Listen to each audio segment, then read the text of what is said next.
हाल ही के पोस्टर तनाज़े पर शंकराचार्य स्वामी अभिमुक्तेश्वरानंद सरस्वती महाराज ने रद्द-ए-अमल का इजहार किया। उन्होंने कहा है कि मुझे मोहम्मद साहब से मोहब्बत है, मुझे महादेव से मोहब्बत है।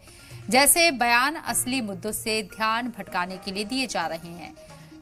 अभिमुक्तेश्वरानंद ने सवाल उठाया कि महादेव पूजा का विषय है या मोहब्बत का। उनका कहना है कि महादेव के लिए ऐसी जबान का इस्तेमाल करना तौहीन है। उन्होंने साफ किया कि महादेव के साथ किसी भी तरह की तौहीन बर्दाश्त नहीं होगी। मुद्दों से जनता का ध्यान भटकाने के लिए I love Mohammad, I love Mahadev, बताइए महादेव पूजा का विषय है कि लव का विषय है? ये महादेव की अवमानना है, मोहम्मद की हमको नहीं पता है, मोहम्मद वाले जाने। लेकिन महादेव, आई लव महादेव कहना क्या महादेव का सम्मान है कि अपमान है? ये महादेव का असम्मान है, महादेव का अपमान है। महादेव के साथ ऐसी भाषा का प्रयोग हम लोग नहीं करते हैं।